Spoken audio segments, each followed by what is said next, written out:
नमस्कार साथियों, स्वागत है आपका विजन एकेडमी की ऑनलाइन क्लास में। देखिए, हम फिगर ऑफ स्पीच कर रहे थे जिसमें हमने सिमिली एंड मेटाफोर कर लिया था और आज हम कर रहे हैं पर्सोनिफिकेशन। पर्सोनिफिकेशन का मतलब है मानवीकरण।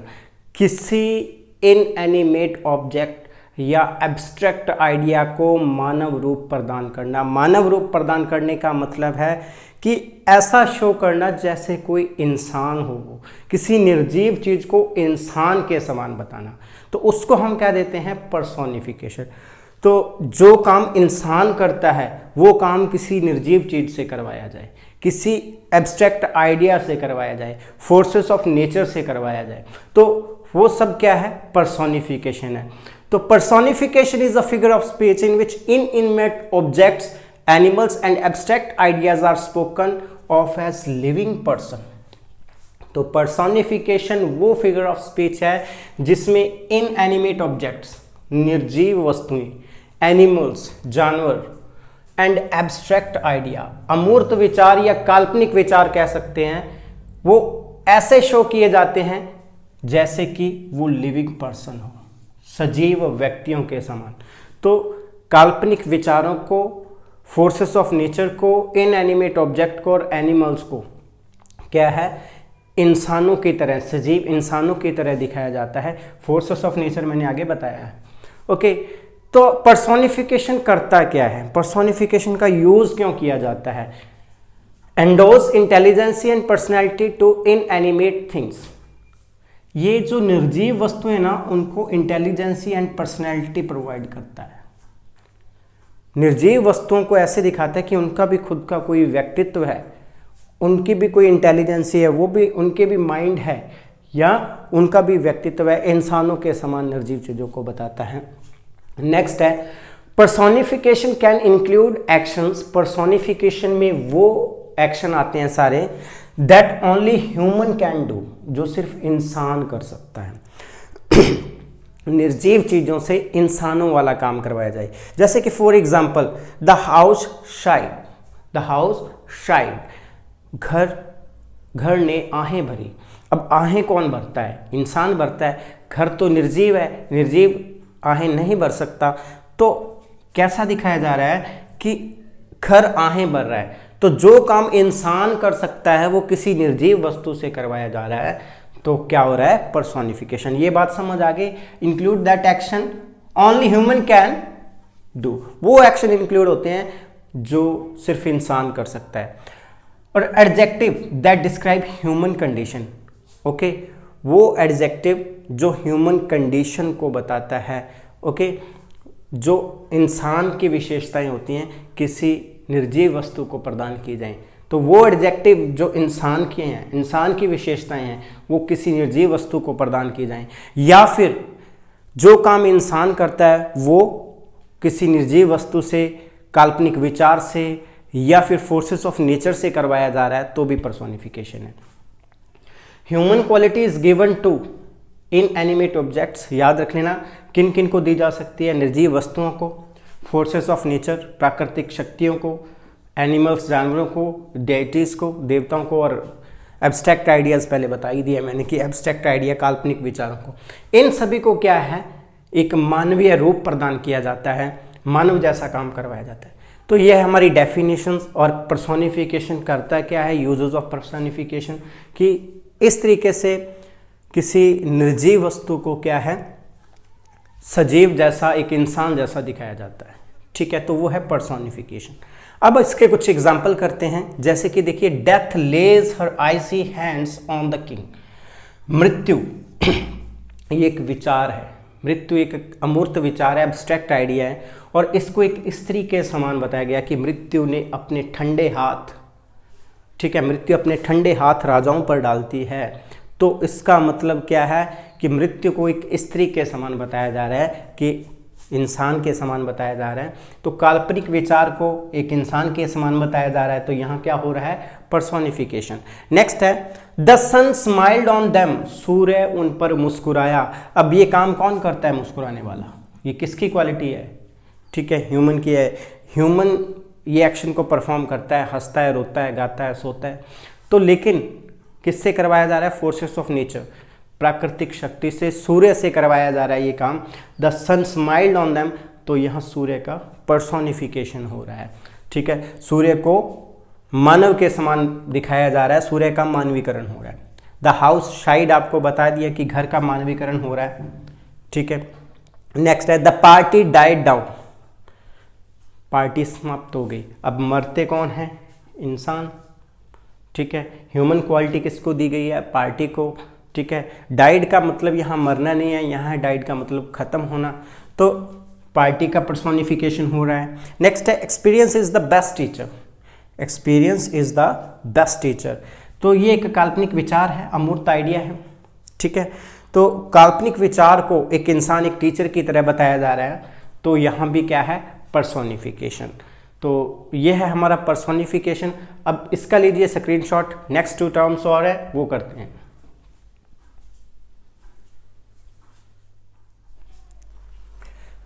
चलिए अब हम देखते हैं अलिट्रेशन, जिसको हिंदी में हम बोल देते हैं अनुप्रास अलंकार।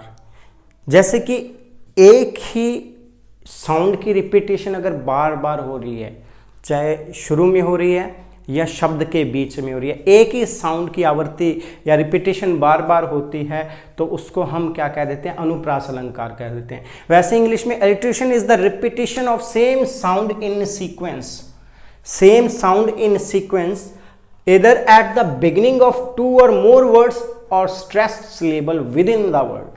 ध्यान से समझ लेना कि अलिट्रेशन क्या है? अलिट्रेशन है रिपीटेशन ऑफ सेम साउंड, ये सेम साउंड की रिपीटेशन है इन सीक्वेंस, एक ही क्रम में सीक्वेंस में शब्द आते हैं और उसमें साउंड की रिपीटेशन होते हैं। either at the beginning of 2 or more words, कम से कम 2 या ज़्यादा से ज़्यादा कितने भी हो सकते हैं, तो कम से कम 2 शब्दों की बिगनिंग में अगर सेम साउंड की रिपीटेशन हो रही है, या फिर stress level with in the word, शब्द के अंदर जिस लेवल पर स्ट्रेस लगाया जा रहा है, स्ट्रेस देकर जिसको बोल रहे हैं, उसमें साउंड की रिपीटेशन हो रही है, तो भी क्या है? वो अलिट्रेशन है। देखिए इसका दूसरा नाम क्या है? इसको हेड राइम और इनिशियल राइम भी कह देते हैं। क्वेश्चन आ जाता है व्हाट इज इनिशियल राइम, ठीक है। तो आपको 4 ऑप्शन दिए होंगे, तो इनिशियल राइम या हेड राइम, क्योंकि राइम जो होती है लास्ट वाले वर्ड के साउंड को बताती है। राइम स्कीम जो होती है लास्ट वाले वर्ड्स की तुकबंदी को बताती है, लेकिन अलिट्रेशन जो होता है शुरू वाले शब्द या स्ट्रेस्ड वर्ड के तुकबंदी को बताती है। तो इसलिए इसको हेड राइम या इनिशियल राइम भी कह देते हैं। ये बात याद रख लेना कि अलिट्रेशन को हेड राइम या इनिशियल राइम भी कहते हैं। देखो इसका यूज क्यों करते हैं? It is use to enhance the beauty of poem, मतलब इस तरह के वर्ड्स अगर यूज किए जाते हैं जिसमें फर्स्ट लेटर की रिपीटेशन हो रही है, फर्स्ट साउंड की रिपीटेशन हो रही है, तो क्या है कि पोएम को याद करना बड़ा इजी हो जाता है और बोलने में बड़ी अच्छी लगती है, तो उसकी ब्यूटी इन्हेंस होती है, पोएम सुंदर लगती है। एक है टंग ट्विस्टर, मतलब एक ही शब्द से काफ़ी लंबा सेंटेंस जिसकी शुरुआत में सेम वर्ड आए तो उसको टंग ट्विस्टर कह देते हैं, तो एक टंग ट्विस्टर का काम भी करती है। नेक्स्ट है टू मेक स्लोगन्स, ज़्यादातर स्लोगन्स वगैरह बनाए जाते हैं तो सेम वर्ड रिपीट करके बनाए जाते हैं ताकि उनको बोलना अच्छा लगे और इजी रहे स्लोगन्स बनाने के लिए। टू प्रोड्यूस पोएटिक इफेक्ट, किसी पोएम में अगर पोएटिक इफेक्ट प्रोड्यूस करना है तो हमें लिटरेशन का यूज़ करना पड़ेगा, मतलब सेंटेंस पढ़ने से हमें ऐसा लगे कि ये कोई गीत है, कोई पोएटिक इफेक्ट तभी एक गीत के समान लगेगी जब उसके वर्ड की साउंड रिपीट होगी या लास्ट की राइम रिपीट होती है। अब क्या है, ये एक स्पेशल एटमॉस्फेयर को क्रिएट करती है, बंदे का इंटरेस्ट बनता है पढ़ने में पोएम को। ओके, फॉर एग्जांपल देखिए आप 5 माइल्स मैंडरिंग विद मेजी मोशन, ये एस.टी. कुलरिज की पोएम कुबला खान में से ली गई एक लाइन है। 5 माइल्स मैंडरिंग विद मेजी मोशन, इसमें देखिए आप एम साउंड की रिपीटेशन हो रही है, बिल्कुल शुरुआत में एम साउंड की रिपीटेशन हो रही है। 2 और मोर वर्ड मैंने कहा था, माइल्स मैंडरिंग विद मेजी मोशन, तो इन चारों वर्ड एक सीक्वेंस में है, ये चारों वर्ड सीक्वेंस में है और उनमें क्या है, एम साउंड की रिपीटेशन हो रही है, इसको हम अलिट्रेशन बोल देंगे। The snake slept under soft sack, the snake slept under a soft sack, तो एस साउंड की रिपीटेशन हो रही है इसलिए यहाँ अलिट्रेशन है। नेक्स्ट है, अब इस एग्जाम्पल को आप अच्छे से देख लीजिए। Crew conspire with unkind king, ठीक है, यहां तो क्या है, दोनों वर्ड्स में सी साउंड की रिपीटेशन हो रही है, ठीक है। Crew conspire with unkind king, लेकिन बोलने में कै की आवाज आ रही है सभी में। Crew conspire with unkind king, कै की आवाज आ रही है।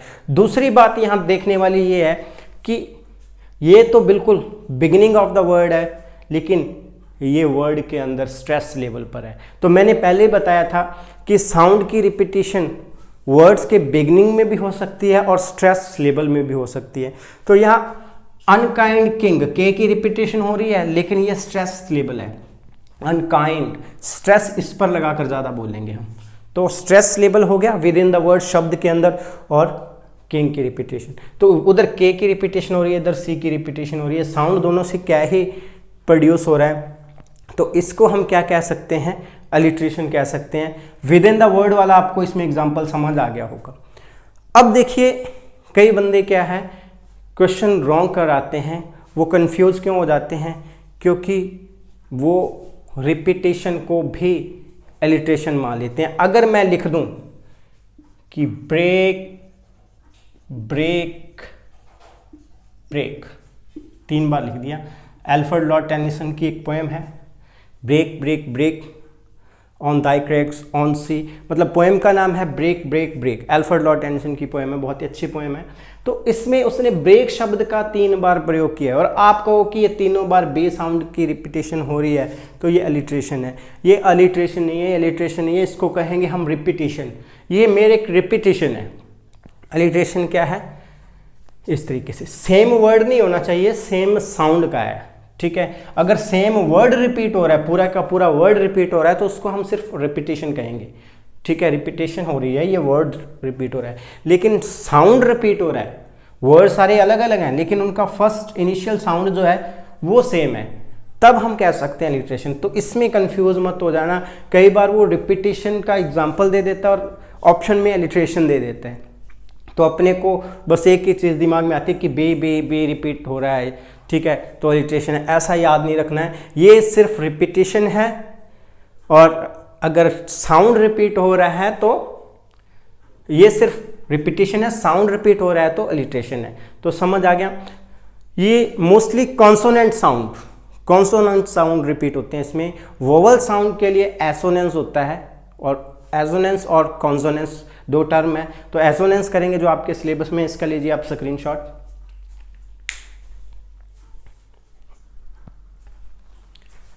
चलिए अब हम देखते हैं एसोनेंस।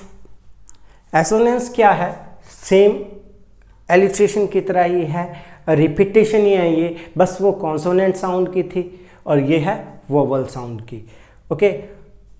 एलिट्रेशन जो है कॉन्सोनेंट भी हो सकते हैं, वोवल्स भी हो सकते हैं, क्योंकि वो बिगनिंग पर है, साउंड बिगनिंग पर या स्ट्रेस लेवल पर होता है। और बिगनिंग वोवल से बहुत रेयर चांस हैं कि किसी सेंटेंस के बिगनिंग साउंड सभी के वोवल्स हों, ठीक है। तो इसलिए वोवल्स के लिए स्पेशली एसोनेंस यूज किया जाता है। Repetition of a vowel sound, repetition of a vowel sound, ये बात मत याद रखना कि रिपीटेशन ऑफ अ वोवल, ठीक है, वोवल की रिपीटेशन नहीं, वोवल साउंड की रिपीटेशन, ये याद रखना, ठीक है। Repetition of a vowel sound either at the beginning of 2 or more words or stress level within the words, same definition है। 2 या 2 से अधिक शब्दों की बिगनिंग में या मिडल में अगर वोवल साउंड की रिपीटेशन हो रही है तो वहाँ हम एसोनेंस कहेंगे, ओके। कॉन्सोनेंट की होती है तो कॉन्सोनेंस कह देते हैं, ओके, और उसी को अलिट्रेशन कह देते हैं। कॉन्सोनेंट साउंड की रिपीटेशन को अलिट्रेशन कह देते हैं। अब देखिए, it is found mostly in the mid of words, ये बात मैंने पहले बता दी, क्योंकि बहुत रेयर चांस होते हैं कि किसी सेंटेंस का जो है बिगनिंग वर्ड वोवल से शुरू हो रहा है और वोवल की रिपीटेशन हो रही हो, तो मोस्टली क्या है, मिड ऑफ द वर्ड्स होता है। सेकंड है वोकैलिक राइम, मतलब बोलने में जो राइम उत्पन्न होती है ना, ये एसोनेंस हुआ है, क्योंकि वोवल से ही हम सही ढंग से उच्चारण कर पाते हैं। किसी कॉन्सोनेंट साउंड के साथ जब वोवल साउंड मिलता है तभी सही ढंग से उच्चारण हो पाता है, इसलिए इसको वोकैलिक राइम भी कह देते हैं।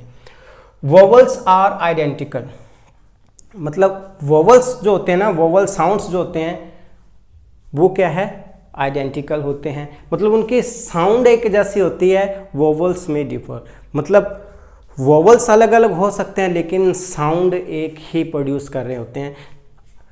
Old French, Spanish, Celtic and English language में इसको यूज किया जाता था। फ्रेंच में, स्पेनिश और कैल्टिक जो कि बहुत ही ओल्ड इंग्लिश लैंग्वेज है, और मॉडर्न इंग्लिश लैंग्वेज में भी एसोनेंस को यूज किया जाता है। तो ये लाइन लिखी है, इसको ध्यान रख लेना, ये इसलिए रेड में लिखी है। वोवल्स में differ but sound must be the same. Repetition हो रही है, आपने ये माइंड में नहीं रखना है कि ए अगर सभी वर्ड्स के बीच में आ रहा है, आई आ रहा है, ओ आ रहा है, यू आ रहा है, तो ही वो एसोनेंस है। वोवल्स में डिफर, वोवल्स अलग अलग हो सकते हैं लेकिन जब उसको प्रोनाउंस करते हैं उसका साउंड है वो सेम होना चाहिए, वहां हम एसोनेंस कह सकते हैं। अब देख लेना इसका फर्स्ट एग्जांपल ही देखो आप, the early bird catches the worm, the early bird catches the worm. इसमें देखो वोवल अलग अलग है। अगर आप इस चीज को देखो कि वोवल तो अलग अलग है, वोवल सेम होना चाहिए, सेम वोवल की रिपीटेशन हो रही है तो ये एसोनेंस है। इसमें वोवल्स तो अलग अलग आ रहे हैं, ठीक है, यहाँ ए आर आ रहा है, ये वोवल नहीं, ये कॉन्सोनेंट है, यहाँ आई आर आ रहा है, यहाँ ओ आर आ रहा है, ठीक है। तो यहाँ ये तीनों जो वोवल है, ये देखिए आप, यहाँ तो ए है, यहाँ आर को छोड़ दीजिए, ठीक है, क्योंकि आर साउंड को तो प्रोनाउंस ही नहीं करना है, तीनों वोवल अलग अलग हैं, ठीक है। आर को आप छोड़ दीजिए, तीनों वोवल देखिए अलग अलग है। और अगर आपके माइंड में ये फिक्स है कि वोवल साउंड की रिपीटेशन हो रही है, ठीक है, सेम वोवल की रिपीटेशन हो रही है, तो एसोनेंस है, तो क्वेश्चन आपका रॉन्ग हो जाएगा, क्योंकि यहाँ वोवल्स अलग अलग हैं लेकिन साउंड एक ही दे रहे हैं आर के साथ मिलकर। Early bird catches the worm, early bird worm, तो अ की साउंड दे रहे हैं, अ, ठीक है, जिसको फोनेटिक्स में मैंने करवाया था इस तरीके से, ये साउंड प्रोड्यूस कर रहे हैं, सेम साउंड प्रोड्यूस हो रही है, इसलिए ये एसोनेंस है। नेक्स्ट है on A proud round cloud, ये तो सिंपल है, देखो सभी में सेम वोवल साउंड की रिपीटेशन आ रही है, ओ यू, ठीक है, ये भी क्लियर हो जाएगा। वाइट हाई नाइट, तो जिन लोगों के माइंड में ये फिक्स है कि इसको एसोनेंस कहते हैं तो वो इस क्वेश्चन को गलत कर जाएंगे, ठीक है, क्योंकि आपने तो ये तीनों देख लिए एसोनेंस, ये तीनों देख लिए एसोनेंस, लेकिन अगर ये तीनों जो साउंड है, साउंड सेम है लेकिन वोवल्स डिफरेंट है, तो आप कहोगे ये तो एसोनेंस हो नहीं सकती, यही कहोगे, लेकिन ये एसोनेंस है क्योंकि सेम साउंड बन रहा है। नेक्स्ट है try to light the fire, try to, इसमें देखो वाई है, मैंने बताया था कि वाई सेमी वोवल है, ठीक है, लाइट और फायर। अब आपको ये लगे कि ये इसमें तो वोवल है ही नहीं है, इसमें तो वोवल है ही नहीं, तो भी गलत हो जाएगा। तो try to light the fire, तो आई की आवाज़ आ रही है, ठीक है, फायर, ठीक है, आई की आवाज़ आ रही है, डिप्थोंग की आवाज़ आ रही है, तो सभी में सेम साउंड आ रहा है। मैंने कहा था कि आपने वोवल्स नहीं देखने हैं, वोवल्स साउंड देखनी है, तो इसमें सेम साउंड आ रही है, इसलिए इसको हम एसोनेंस कहेंगे। तो इस तरीके से आप ध्यान रख लेना कि एसोनेंस क्या है, वोवल साउंड की रिपीटेशन होती है, मोस्टली ये मिड में होती है, और ज़रूरी नहीं है कि वोवल सेम हो, पूरे सेंटेंस में वोवल सेम हो, आपने वोवल नहीं देखने, आपने वोवल साउंड देखनी है। इसके लिए आपको फोनेटिक्स करवाए हुए हैं, फोनेटिक्स से ज़्यादा क्लियर हो जाएगा कि साउंड कैसी प्रोड्यूस हो रही है, क्योंकि अगर आपने फोनेटिक्स नहीं किए हैं, वो भी आपके सिलेबस में, तो आपको पता ही नहीं चलेगा कि यहाँ सेम साउंड बन रहा है, आपको पता नहीं चलेगा कि यहाँ सेम साउंड बन रहा है। तो क्या है, उसको भी, फोनेटिक्स को भी देख लेना एक बार। तो ये था एसोनेंस, ये फिगर्स ऑफ स्पीच हमारे कंप्लीट होते हैं। कल मिलते हैं एक नए टॉपिक के साथ। Thank you very much.